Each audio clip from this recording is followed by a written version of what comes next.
9 years old, tied to a tree, left there long enough that frost had formed on the ground beside her from her own breath. She was still alive when he walked away and left her to freeze.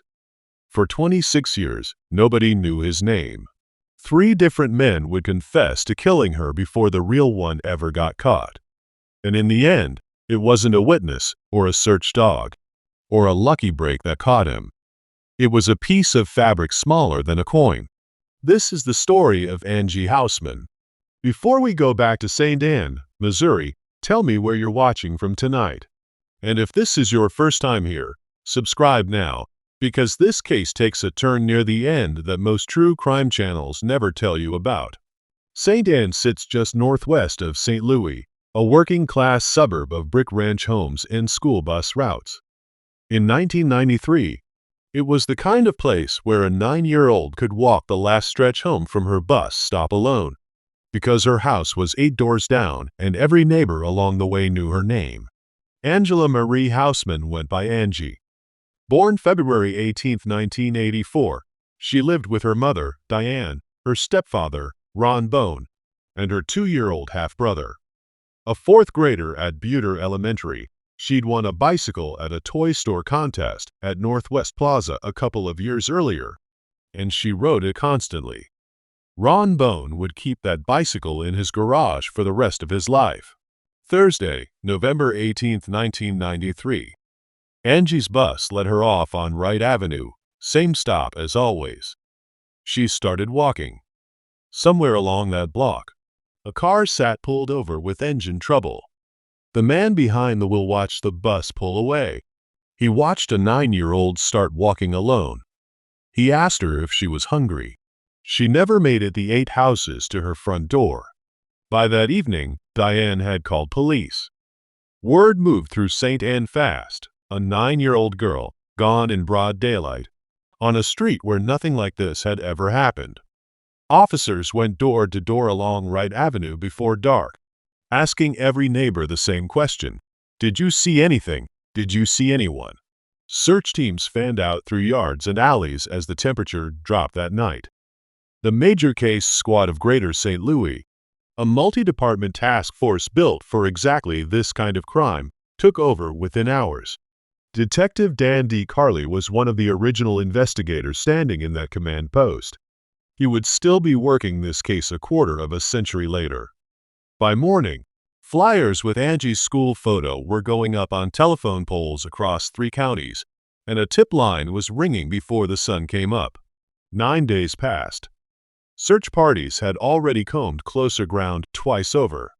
On November 27th, a deer hunter walked deeper into the Augusta Busch Wildlife Conservation Area in St. Charles County than most searches had gone. He stopped near a tree. Something was tied to it.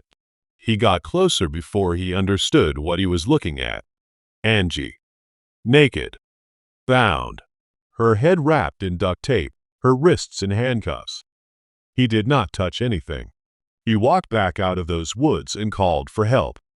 The medical examiner's finding, once it came, was exposure, hypothermia, not violence, was what finally killed her. She had been alive when she was tied there, and alive for some time after. The frost beside her body was her own breath, turned solid in the cold. She had been held for 8 days before that.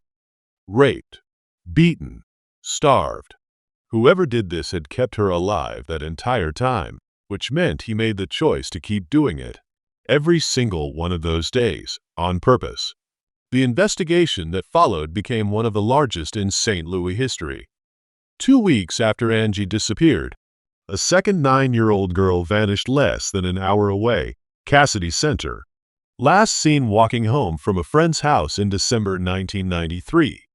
For a handful of days, investigators on both cases feared they were looking at the same man, working the same pattern, moving through the same suburbs. Search efforts briefly merged. Then Cassidy's body was found in an alley in St. Louis, and the details didn't match. A different killer entirely, caught separately, with no connection to Angie at all. But for those few days, an entire region held its breath, believing there was a single man moving from street to street. taking girls off their own front blocks. That fear, once planted, didn't leave with the answer that cleared it. And with a crime this horrific, in a town this unused to horror, the tip line filled up fast with something other than leads. Men wanting the attention this kind of crime brings, more than they feared what claiming it would cost them. The first came in March 1994. A convicted child molester named John Wayne Parsons was arrested in Bradenton, Florida, on an unrelated charge. When detectives searched his belongings, they found newspaper clippings about Angie's murder, saved and organized like a private collection. For a moment, it looked like the case might already be over. Investigators flew down, sat across from him, and worked through his timeline hour by hour. It didn't hold up. Parsons had been nowhere near St. Louis on November 18th. He was cleared and released back into whatever unrelated charge had brought him to Florida's attention in the first place. The second came from a hospital bed. In 1996, a man named Brian Squires was dying, advanced AIDS, weeks left, by his own doctor's estimate. In his final days, he told his hospice nurses a story he said he needed to get off his chest before he died. He and a friend, he said, had kidnapped a little girl in St. Anne, held her, killed her. His nurses sat with that story for days before deciding to call anyone, because what he described was so disturbing they genuinely weren't sure it could be true. When Squires finally died that September, at 37, detectives came to interview the nurses instead. They pressed him, before the end, for the name of his accomplice. He wouldn't give a full one, but he kept close company with one man in particular, Nathan "Danny" Williams, already a convicted child molester with his own violent history. For a few days, it looked like the case might finally have two names attached to it. Then detectives pulled Williams' records. On November 18, 1993, he was already in prison, serving a sentence for raping a child. He couldn't have been anywhere near St. Anne. Squire's story collapsed with him. The third came from a jail cell in 1998. A man named Corey Lynn Fox, already facing a death penalty case in an unrelated murder, began confessing to reporters and detectives alike, not just to Angie's killing, but to roughly a dozen murders across 3 states, including, at one point, the sitting governor of Missouri. St. Charles County's own prosecutor at the time said what everyone investigating Fox already suspected out loud. Some men want the notoriety of being a murderer more than they fear becoming one. Fox was cleared of Angie's case within months. His confession to the other murder he was actually charged with didn't hold up either. 3 men, 3 confessions. None of them the truth. And over the years that followed, the major case squad worked through hundreds more names the same way, checking, clearing, starting over. By the time Angie's case reached its 25th anniversary, more than 500 men had been investigated and ruled out. Angie Housman commissioned a forensic artist to sketch what her daughter might look like as a grown woman, because there was nothing else left to hold on to but an idea of who Angie might have become. Local news outlets ran that sketch every few years, on anniversaries nobody in St. Anne needed reminding of. Next to the same handful of facts, 9 days, a tree, a case still open. Ron Bone kept the bicycle. He didn't ride it, didn't sell it, didn't give it away. It just stayed in the garage, year after year. The way you keep something you can't explain keeping. Every reporter who came back to the story every 5 or 10 years found the same family, still living a few miles from Wright Avenue, still answering the same questions, still without an answer of their own to give back. And the entire time, one piece of physical evidence sat inside an evidence locker, doing nothing at all. A scrap of Angie's underwear, pink trim, a Barbie pattern, cut down to a piece of fabric no bigger than a pea for testing. In 2004, a crime lab technician tried to pull a DNA profile from it. The dye in the fabric blocked the test every single time. The sample went back into storage. It would sit there, untouched, for 13 more years, waiting for forensic science to catch up to what it was already holding. In 2017, it finally did. New extraction techniques, built specifically to work around dye contamination. Let a technician isolate a usable profile from that same scrap of fabric for the first time in 24 years. In 2018, that profile went into CODIS, the National DNA Database, and around the same time, two detectives, Lieutenant Ed Copeland of St. Charles County and Lieutenant Colonel John Langford of St. Anne, started pulling the original case files out of storage to go through them one more time. What they found sitting in those banker boxes wasn't new evidence. It was old evidence nobody had ever compared. Interview reports from St. Anne Police. Interview reports from St. Louis County. Interview reports from St. Charles County. Different departments, different decades. The same handful of names circling in and out of all three sets of files, and no system in place, back then, for any of those departments to know the others had ever talked to the same men. Copeland and Langford started cross-referencing pages nobody had ever laid side by side before. In March 2019, the CODIS match came back. A name neither detective recognized from any of it, Earl Webster Cox. 61 years old, currently in federal custody in North Carolina. In 26 years of investigation, across 500 cleared suspects, he had never once come up. He hadn't needed to hide far. His family had lived just 3 blocks from Butte Elementary School the entire time.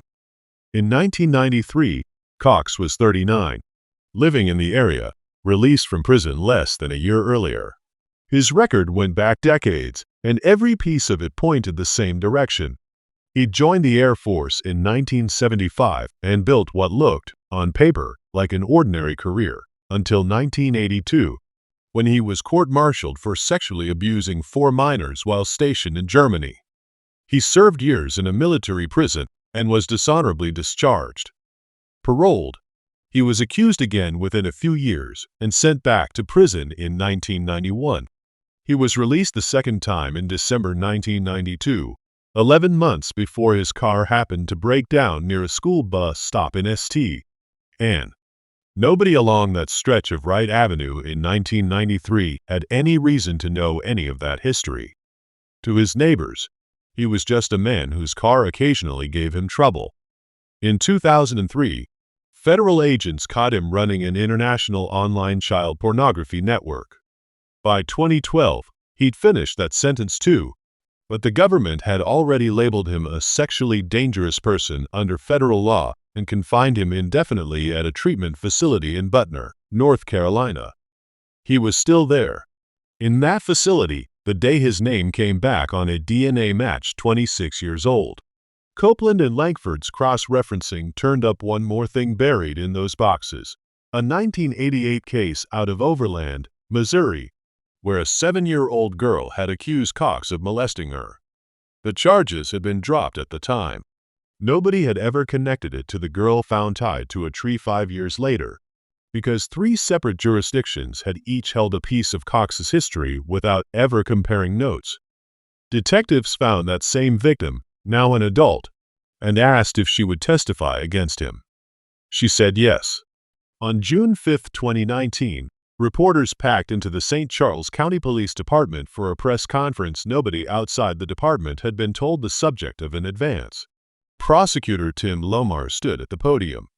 Behind him stood Dan D. Carley, the same detective who had stood in that command post on Wright Avenue 26 years earlier as a much younger man, along with a dozen other investigators who had touched this case across 3 decades. Lomar read the charges out loud. First-degree murder, first-degree kidnapping, sodomy. The name Earl Webster Cox meant nothing to the room until that moment. Lomar told them where Cox had been living in 1993, a quarter mile from Angie's house, blocks from her school, and let that distance sit in the silence that followed. He was extradited from North Carolina to the St. Charles County Jail that same week. For over a year, the case moved toward trial. Then, in August 2020, Cox agreed to plead guilty to first-degree murder and child molestation. In exchange for one thing, the death penalty stayed off the table. His public defender, Michael Sato, entered the plea in a courtroom 60 miles from Wright Avenue. Lomar explained his reasoning afterward. Cox was in poor health after multiple strokes and likely wouldn't survive long enough to exhaust a death sentence's appeals anyway.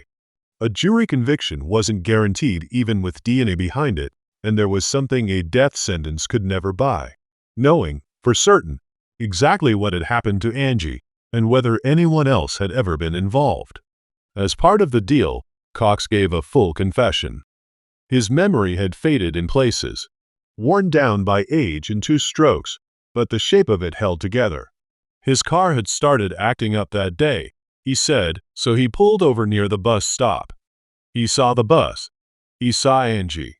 He asked if she was hungry. She was cold, and she said yes. And she got in the car. He drove her to a Burger King. Then he drove around with her for hours before taking her back to the trailer he shared with his girlfriend, a woman from another country, Lomar said, who worked odd hours and lived in quiet fear of him, forbidden from ever going into the trailer's back bedroom. Cox couldn't say exactly how long he kept Angie there. Probably 8 days, he thought. Lomar put what Cox described in plain terms. He'd gotten himself into something he didn't know how to get out of, and in his mind, the only way to protect himself was to make sure she could never tell anyone. He drove her 5 or 6 miles to the Busch Wildlife Conservation Area. He tied her to a tree. He left her there. Everyone in that courtroom believed this would be the end of the story. Outside the courthouse that day, Angie's cousin, Melanie Martin, stood surrounded by family, being held up by a friend as reporters pressed in. 27 years of waiting had come down to a single afternoon inside a room Angie never got to see. In a way, it was the end. Cox was indicted by a grand jury and sentenced to life in prison without parole. But the same investigation that finally caught him didn't stop with Angie. The 1988 Overland case Copeland and Langford had pulled out of those old boxes got refiled. In 2021, Cox admitted there was enough evidence to convict him of molesting that 7-year-old, and was sentenced to an additional 40 years on top of the life sentence he was already serving. The DNA hit that finally solved Angie's murder had reopened a case everyone had let go 30 years earlier, and this time, the woman it happened to got to stand in a courtroom and be believed. Earl Webster Cox died in prison on December 2, 2024, of natural causes. He was 67. Had this crime happened today, Lomar said afterward, with the technology we have, DNA testing, surveillance, information sharing between departments, Ring doorbell cameras, I have no doubt this case would have been solved in a matter of days. That's the real lesson sitting inside this one, and it breaks down into a few concrete pieces. Angie's case wasn't cold because nobody worked it. Over 500 men were investigated and cleared across 26 years. It stayed cold, first, because the systems meant to connect one department's file to another's simply didn't exist yet. St. Anne, St. Louis County, and St. Charles County each held a piece of Earl Cox's history for years without ever comparing notes. If you ever have information relevant to an unsolved case, put it in writing, directly to the agency actually investigating it, so it lands in the one file where it belongs, not scattered across 3 that never talk to each other.